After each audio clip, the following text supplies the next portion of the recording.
Bonjour, c'est Rémi pour le podcast de Parlons Argent. On se retrouve donc aujourd'hui pour un nouvel épisode. Voilà, alors je voulais remercier déjà les personnes qui ont regardé l'épisode en vidéo sur YouTube, puisque maintenant l'épisode du podcast, enfin les épisodes seront en ligne sur YouTube.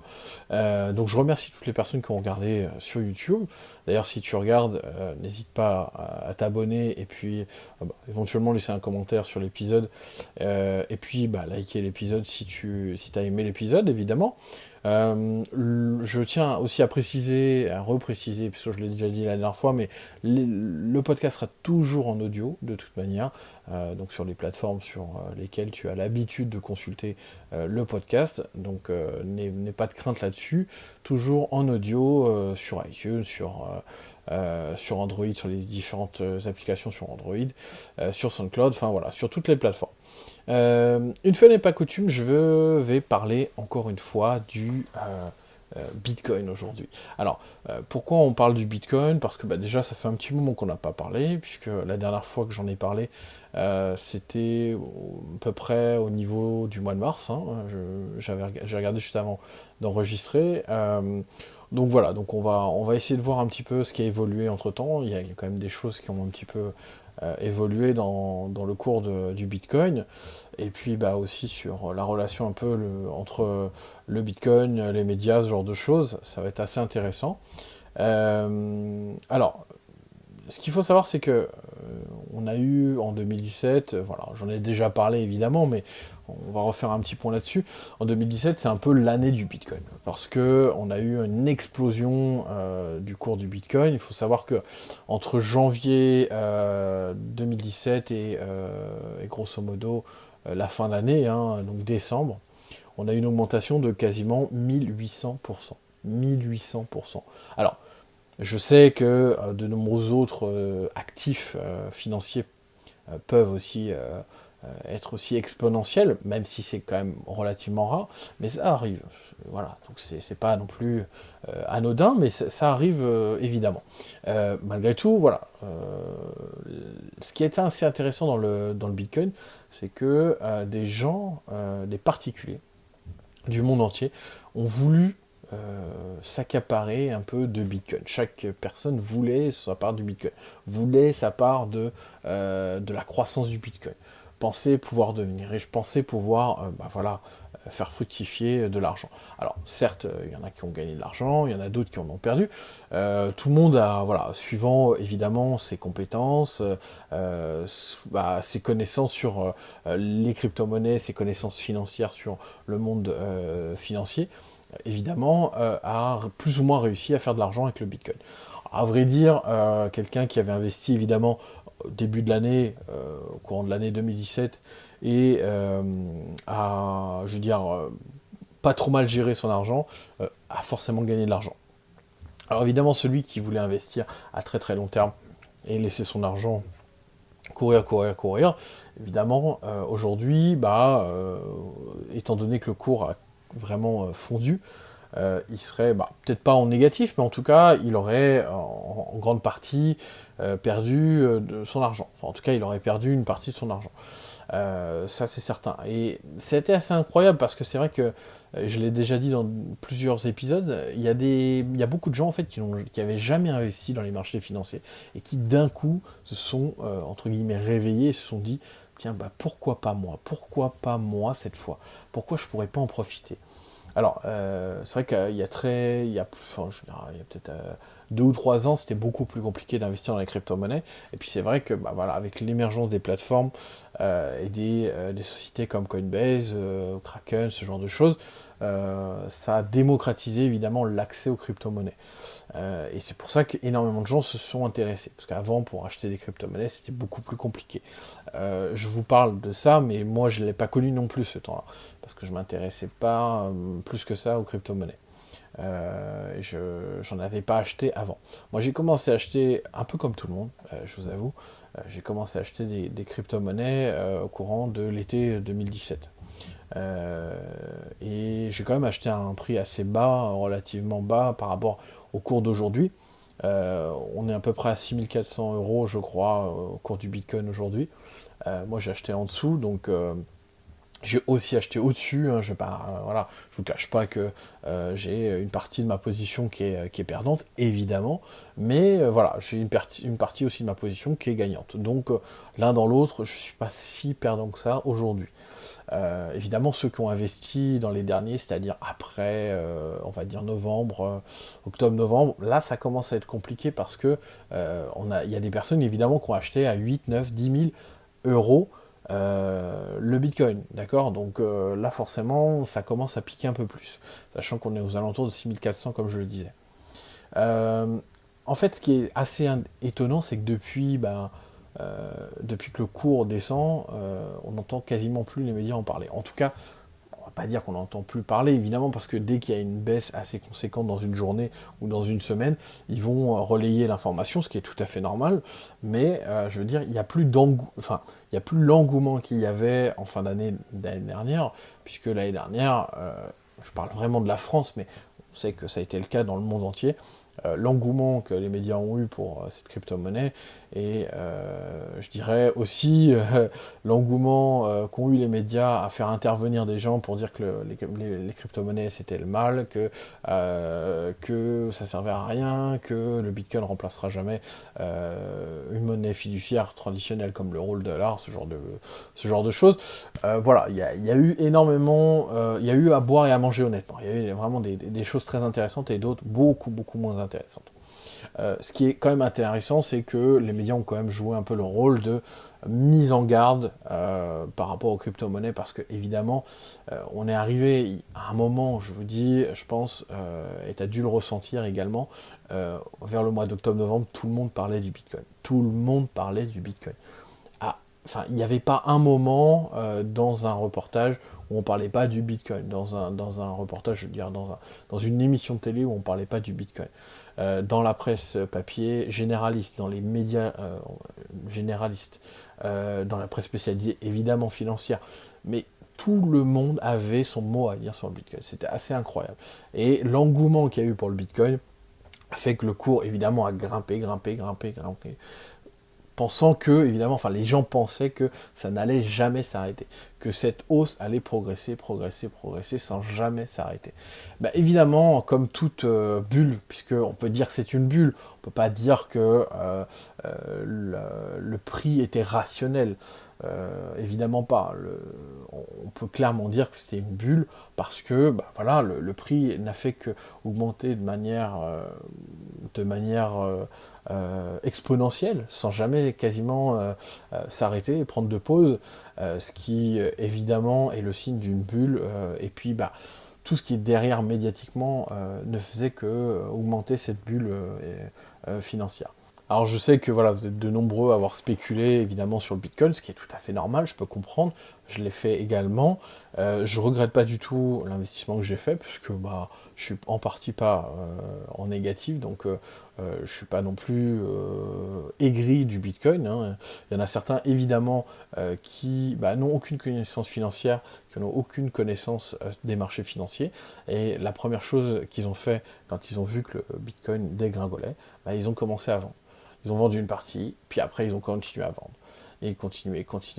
Et aujourd'hui, on est dans une phase où, bah voilà, si tu regardes le cours du Bitcoin, je vais essayer de l'afficher juste à côté, mais grosso modo, on est à un moment en fait où on laisse le dernier espoir à toutes ces personnes-là que le Bitcoin va remonter.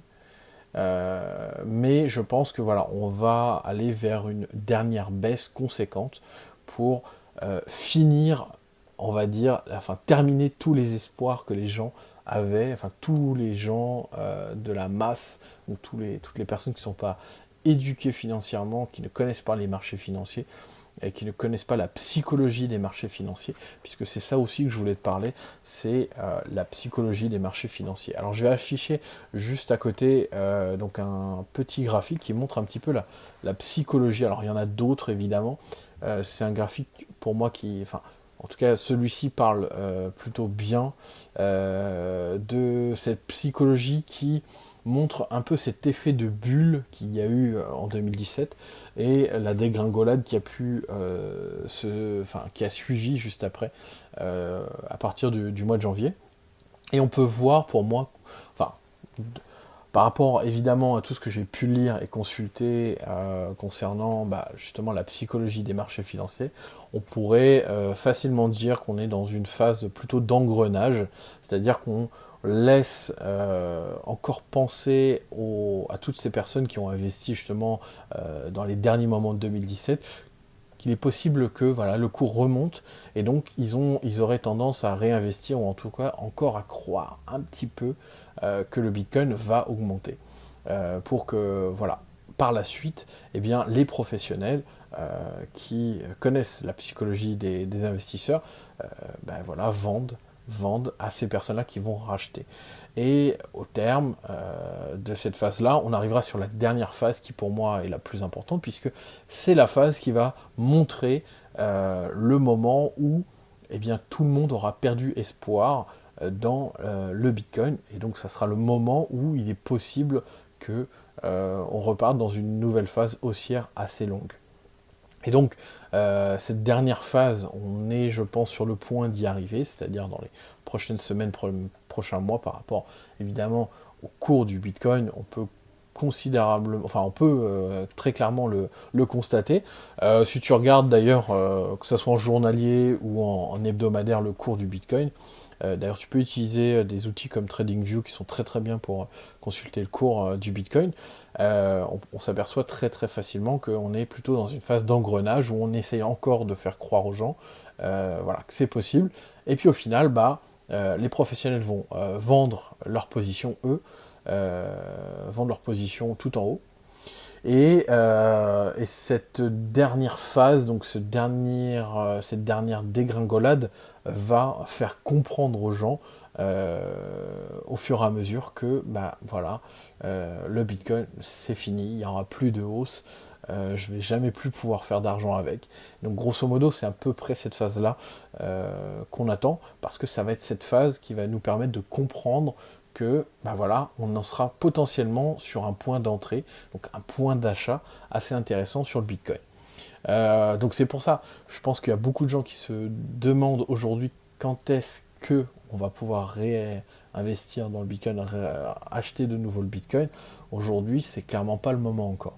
Je pense que la phase baissière du Bitcoin, justement la crise du Bitcoin, entre guillemets, évidemment, on n'est pas réellement dans une crise financière, mais on est dans un éclatement de bulles du Bitcoin, n'est pas totalement terminé, et celui qui veut investir et profiter d'une hausse long terme doit s'abstenir pour le moment. En tout cas, c'est le conseil que je donnerais.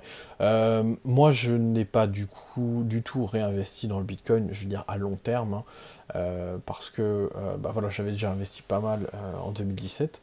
Je fais également du trading donc sur Bitcoin.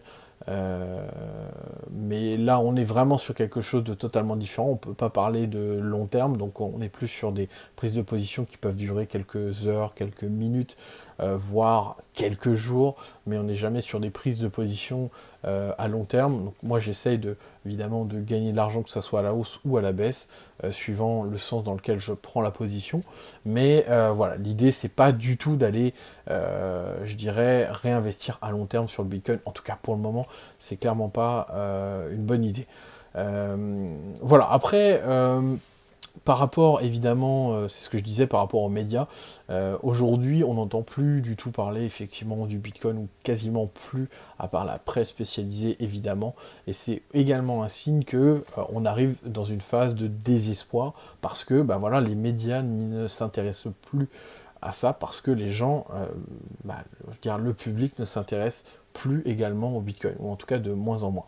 Alors, est-ce que les gens s'intéressent plus au Bitcoin pour s'intéresser aux autres crypto-monnaies? Je ne suis pas forcément certain, parce que évidemment, dans les autres crypto-monnaies, il y a aussi une part d'incertitude par rapport à la technologie. Il y a beaucoup de gens qui ne savent pas comment fonctionnent les autres crypto-monnaies et à quoi elles servent. Et on entend et on entendait énormément parler du Bitcoin parce que les gens, parce qu'on expliquait bien aux gens à quoi ça servait, et quand on expliquait ce qu'était qu'une crypto-monnaie, on expliquait comment fonctionnait le Bitcoin avant tout, avant d'expliquer les autres crypto-monnaies. Et donc je pense pas que la masse de personnes qui ont investi en 2017 investissent dans le Ripple, ou investissent dans une autre crypto-monnaie. Ça, j'en suis vraiment pas certain. D'ailleurs, alors si ça t'intéresse, la psychologie des investisseurs, moi je trouve que c'est quelque chose de vraiment très intéressant, parce que dans tout type d'investissement d'ailleurs, c'est quelque chose qui... Et puis ça permet aussi de bien comprendre l'économie, parce que bah, c'est vraiment la psychologie des investisseurs qui régit l'économie mondiale, et en tout cas les marchés financiers mondiaux. Parce que il n'y a que comme ça, si tu veux, que les cours de bourse réagissent. C'est vraiment la psychologie des investisseurs. Comme je l'ai dit à de nombreuses reprises, le cours de bourse d'une entreprise reflète à long terme la valeur de cette entreprise, mais par contre à court terme, une action, enfin la valeur de l'entreprise, n'est pas reflétée dans le cours de son action. Ça, c'est une chose à bien comprendre. Et à court terme, à moyen terme, on peut dire que ce qui régit en fait l'action d'une entreprise, c'est surtout la psychologie des investisseurs. Donc, c'est-à-dire que, évidemment, une annonce de l'entreprise d'un nouveau produit ou de résultats très intéressants peuvent avoir un impact évidemment sur le cours de bourse, mais ce n'est que de la psychologie, d'accord ? Il n'y a que la psychologie des investisseurs qui régit en fait le cours de bourse de manière générale. Et donc si ça t'intéresse, d'ailleurs, moi je te conseille j'en ai déjà parlé, mais enfin c'est le livre que je conseille, le livre de Tammy Kabbage, donc L'art du trading. Il est d'ailleurs dans la liste des livres, des reportages, des films, des podcasts que je te conseille de consulter, qui sont vraiment très intéressants. Donc tu peux retrouver ça dans la liste, enfin dans la description du podcast, juste en dessous. Tu pourras avoir la liste avec notamment le livre de Tammy Kabbage qui est vraiment super, qui explique aussi la partie psychologique qu'il y a dans les marchés financiers. Et c'est quelque chose vraiment qui est très intéressant dans tout le type d'investissement lié au marché financier. La psychologie des investisseurs et surtout la psychologie en état de bulle financière. Et c'est le cas aujourd'hui pour le Bitcoin en tout cas.